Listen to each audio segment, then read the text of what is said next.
তাহলে ভারতের আক্রমণেই আমেরিকার F-35 সম্পূর্ণ নষ্ট হয়ে গেছে, যার ফলে গত 19 দিন ধরে এই যুদ্ধবিমান ভারতে পড়ে রয়েছে। এবং এত কিছু করা সত্ত্বেও আমেরিকা বা ব্রিটেন কেউ কিন্তু এই বিমান ঠিক করা তো দূর, এক পা নড়াতেও পারছেন, যার ফলস্বরূপ এখন ব্রিটেনকে তাদের এই যুদ্ধবিমান সম্পূর্ণ টুকরো টুকরো করে ভারত থেকে নিয়ে যেতে হচ্ছে। আর এই খবর কিন্তু বেশ কিছু প্রশ্ন তুলছে।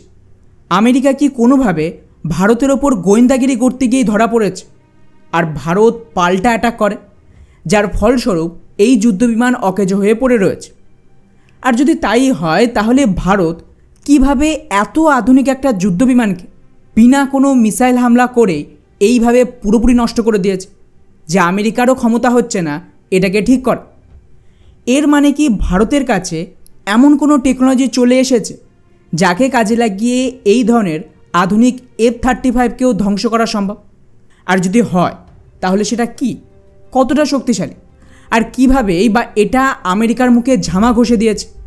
এবং গত 19 দিন ধরে ভারত এই বিমানের সাথে কী এমন করেছে যে আমেরিকার 40 জনের টিম ভারতে নেমে এখন তড়িঘড়ি এই যুদ্ধবিমানকে ডিসমেন্টাল করে ভেঙে চুরে ফেরত নিয়ে যাচ্ছে? কোন গোপন রহস্য লুকিয়ে রয়েছে এইসবের পেছনে, সবটাই জানার চেষ্টা করব আজকের এই ভিডিওতে। তো বন্ধুরা, যেদিন এই বিমান ভারতে এমার্জেন্সি ল্যান্ডিং করে, তখন ব্রিটেন অফিশিয়ালি কী বলেছিল? যেতে ফিউল কম ছিল, সমুদ্রে ঝড় উঠেছিল, যার ফলে এটা নিজের এয়ারক্রাফট ক্যারিয়ারে ল্যান্ড করতে পারেন আর বাধ্যতামূলক ভারতে ল্যান্ড করে। এখন যদি এটাই সত্যি হয়, তাহলে পরের দিনই বিমানে ফিউল ভরে আবার ফেরত চলে যাওয়া উচিত, কিন্তু না, তাও যায়নি। এর এক সপ্তাহ পর ব্রিটেন বলে যে এই বিমানে হাইড্রোলিকে একটু সমস্যা তৈরি করছে, তাই বিমান টেক অফ করতে পারবেন। ভালো কথা, এর জন্য ব্রিটেন থেকে 40 জনের টিম আসে এটাকে ঠিক করার জন্য। কিন্তু আশ্চর্যজনকভাবে এই টিমের সাথে ডিরেক্টলি আমেরিকার লকহেড মার্টিনের লোকজনও আসে, যেটা একটা বড় প্রশ্ন তুলেছে। যেই বিমানে সামান্য হাইড্রোলিকের সমস্যা এতটাই কি কমপ্লিকেটেড যে ব্রিটেনের 40 জনের টিম 7 দিন ধরেও এটা ঠিক করতে পারলো না? এবং এখন সোজা আমেরিকা থেকে লকহেড মার্টিন, যারা এটা তৈরি করেছে, তাদেরকেই আসতে হলো। অর্থাৎ সমস্যা খুবই গুরুতর, তা না হলে কিন্তু লকহেড মার্টিন ডিরেক্টলি ভারতে আসতো না।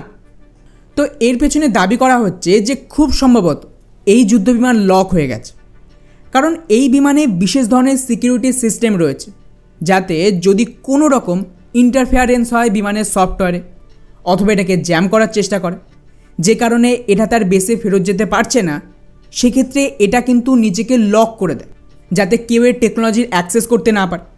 আর এটাকে পুনরায় খোলার জন্য কেবলমাত্র আমেরিকার কাছেই অ্যাক্সেস রয়েছে, ব্রিটেন নিজেও এখানে কিছু করতে পারেন। এই কারণেই লকহেড মার্টিনের টিম ভারতে ছুটে আসে। কিন্তু বন্ধুরা, রহস্য এখানেই শেষ হয়নি, বরং বিষয়টা আরও পেঁচিয়েছে। আমেরিকার টিম, যারা নিজেরা এই যুদ্ধবিমান তৈরি করেছে, এর পুরো অ্যাক্সেস রয়েছে, তাদের পক্ষেও এটাকে ঠিক করা সম্ভব হয়নি। এবং অবস্থা তো এমন হয়ে দাঁড়িয়েছে যে বিমানকে নিজের জায়গা থেকে সরানো যাচ্ছে না। তাই বাধ্যতামূলক এখন ওরা এই যুদ্ধবিমানকে ভেঙে এর সমস্ত পার্টসকে আলাদা করে দেশে ফেরত নিয়ে যাবে। অর্থাৎ এই বিমানকে এয়ারলিফটও করা যাচ্ছে না অন্য কোনো বিমান বা হেলিকপ্টারের মাধ্যমে, যেটা কিন্তু খুবই সিরিয়াস সমস্যা। এখন প্রশ্ন আসছে যে তাহলে এর সাথে এক্স্যাক্টলি কী হয়েছে? এর জন্য আমাদেরকে পরপর সমস্ত ঘটনাগুলো সাজাতে হয়। ব্রিটেনের এয়ারক্রাফট ক্যারিয়ারের ব্যাটেল গ্রুপ আমাদের কেরালা থেকে 100 কিলোমিটার দূরে ছিল, যেখান থেকে এই বিমান টেক অফ করে। তার মানে এর সাথে কিন্তু ব্রিটেনের পুরো সাপোর্ট সিস্টেম ছিল, কারণ এয়ারক্রাফট ক্যারিয়ার একা থাকে না, এর সাথে যুদ্ধজাহাজ, সাপোর্ট শিপ, এমনকি অ্যাম্ফিবিয়াস শিপও থাকে। আর যাতে এই জাতীয় যুদ্ধবিমানে কোনো সমস্যা হলে সেটা ঠিক করা যায়, তার পুরো টিম থাকে এই এয়ারক্রাফট ক্যারিয়ারের ভেতরে, এখানে হ্যাঙ্গারও রয়েছে। তো যদি আমরা ধরে নিই যে এই যুদ্ধবিমান কোনো কারণে একটু দূরে চলে আসে এবং এটা তার টিমের সাথে যোগাযোগ বিচ্ছিন্ন করে ফেলেছিল, তাহলেও তো ব্রিটেনের বাকি জাহাজ এটাকে রিকভার করতে পারত বা গাইড করে অন্তত ল্যান্ড করাতে পারত। কিন্তু তা না করে ওরা একটা নন ন্যাটো দেশে F-35কে নামায়, যার মানে দাঁড়াচ্ছে যে সমস্যা খুবই বড় ছিল। আর শুধু তাই না, টুইস্ট হচ্ছে এই বিমানে যদি এমার্জেন্সি ল্যান্ডিং করাতে হয়, ওরা কাছাকাছি আমাদের যে এয়ারবেস ছিল সেখানে ল্যান্ড করাতে পারত, ওখানে আমাদের সেনা সাপোর্টও দিত। কিন্তু তা না করে এর চেয়ে এত দূরে কেরালার সিভিল এয়ারপোর্টে কেন এটাকে ল্যান্ড করালো? আর 19 দিন ধরে এটা এইভাবে রানওয়ের ওপরে ফেলে রাখলো, যেখানে এটা জানে যে এর যে কম্পোজিট মেটেরিয়াল রয়েছে সেটা কিন্তু ভারতীয় আবহাওয়ায় বা বৃষ্টির জন্য পুরোপুরি নষ্ট হয়ে যেতে পারে। তা ওরা হ্যাঙ্গারে নিয়ে যায়। এর কিন্তু একটাই সম্ভাবনা যে বিমানের কন্ট্রোল আর পাইলটের কাছে ছিল না, আর বিমান নিজে থেকে এই এয়ারপোর্টকে চুজ করেছে। আর এটা আমি এমনি এমনি বলছি না। অমিত সেনগুপ্ত নামের একজন অ্যানালিস্ট রয়েছে, উনি টুইটারে ক্লেম করেন যে আজকের দিনে যে কোনো আধুনিক ড্রোনেও ব্যাটারি ফুরিয়ে গেলে অথবা সিগন্যাল হারিয়ে গেলে এতে এমন মেকানিজম রয়েছে বা এমনভাবে প্রোগ্রামিং করা হয়েছে যাতে এটা নিজের বেসে, মানে যেখান থেকে এটা টেক অফ করেছিল ওখানে ফিরে আসবে বা আশেপাশে একদম ফাঁকা জায়গায় নিজে থেকে ল্যান্ড করবে। এটা একটা বেসিক প্রোটোকল আধুনিক আর দামি ড্রোন। তো স্বাভাবিকভাবেই তার জায়গায় F-35 মতন এত দামি সিস্টেমে আরও বেটার টেকনোলজি রয়েছে। বলা হয় যে আমেরিকা F-35 উন্নত এআই সিস্টেম আর স্বয়ংক্রিয় অপারেটিং সিস্টেম যুক্ত করেছে এমার্জেন্সি ল্যান্ডিংয়ের জন্য। এর ফলে মনে করুন যে যদি কোনো রকম সমস্যা তৈরি হয়, যেমন সিস্টেম ফেলিয়ার, এর উপর সাইবার অ্যাটাক হলে, অথবা এটা কোনো এমন এলাকায় ঢুকে পড়ে যেটা রেস্ট্রিক্টেড জোন, অর্থাৎ ওখানে মিলিটারি বিমান ঢোকার পারমিশন নেই, এক্ষেত্রে কিন্তু শত্রুর অ্যাটাক হবে বা ওরা এটাকে জ্যাম করে দেবে। তখন অনেক ক্ষেত্রে বিমান তার কমান্ডিং সেন্টার থেকে বিচ্ছিন্ন হয়েছে, আর ইমিডিয়েটলি এটা বিমানকে সুরক্ষিত রাখতে নিজে থেকেই এমার্জেন্সি ল্যান্ডিং মোডকে অন করে দেয়। এটা অটোমেটিক সিস্টেম, পাইলট কিছু করতে পারবে না।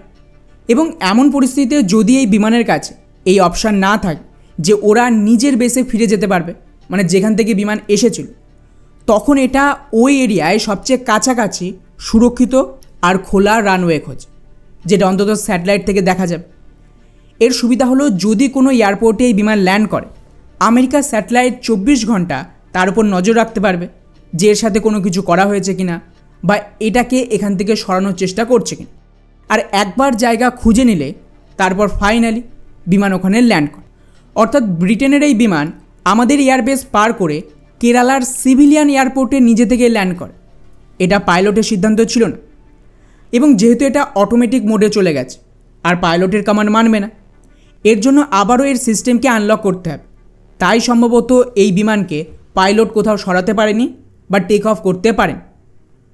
এখন প্রশ্ন দাঁড়াচ্ছে যে অল অফ সাডেন এই বিমান ভারতের কাছে আসতে এইভাবে লক কেন হলো?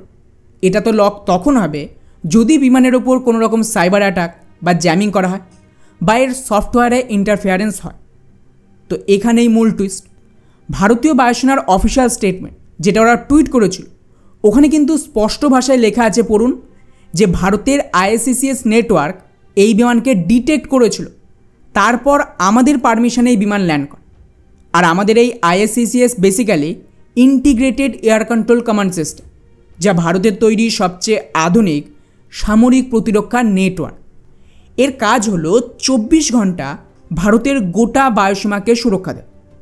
এটা কিন্তু অটোমেটিক সিস্টেম, এবং কোনো রকম হুমকি তৈরি হলে, আক্রমণ হলে তাকে ডিটেক্ট করে ট্র্যাক করবে, তারপর মূল্যায়ন করবে কী ধরনের থ্রেট, এর জন্য কী কাউন্টার মেজার দরকার, এবং তারপর এই সিস্টেম নিজে থেকে পাল্টা জবাবও দিতে পারে। আর এই সবটাই কয়েক সেকেন্ডের মধ্যে হয়ে যায়। ফলে যদি কোনো রকম যুদ্ধ বিমান বা মিসাইল আমাদের দেশে ঢোকার চেষ্টা করে, এটা নিজে থেকেই অ্যাকশান নেবে। মূলত আমাদের এয়ার ডিফেন্স, সাইবার অ্যাটাক আর ইলেকট্রনিক কাউন্টার মেজারকে অ্যাক্টিভ করে দেবে। অন্যদিকে সেম টাইমে ভারতের সমস্ত এয়ারবেসগুলোতেও অ্যালার্ট পাঠিয়ে দেয়, যাতে তাদেরকে রেডি করে প্রয়োজনীয় যুদ্ধবিমান টেক অফ করানোর জন্য।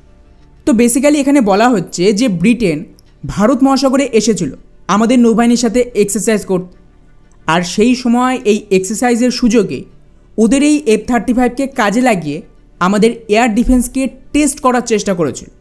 অর্থাৎ সহজ ভাষায় ভারতের ওপর গোয়েন্দাগিরি করে আমাদের তথ্য চুরি করার জন্য। আর এটা নতুন ঘটনা না, পশ্চিমা দেশ আমেরিকা আর ব্রিটেন এগুলো বহু দশক ধরে করে আসছে।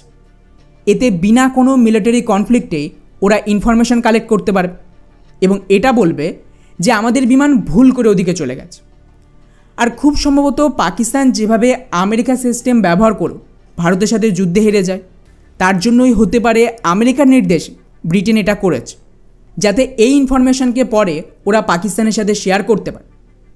এখানে ব্রিটিশ F-35-এর উদ্দেশ্য ছিল আমাদের রাডার কভারেজ ম্যাপিং করা, যে কোন কোন এরিয়াতে এটা কভার করছে, কী ধরনের রাডার সিগন্যাল রয়েছে তাকে ডিটেক্ট করা, এবং এই ধরনের স্পাই হলে আমাদের সিস্টেম কি রেসপন্স দেয়, এটাকে কোনো ধরনের জ্যামিং হচ্ছে কিনা, আর সর্বশেষ একটা বিদেশি বিমান কতটা ভেতরে ঢুকতে পারবে ভারতের সীমান্ত।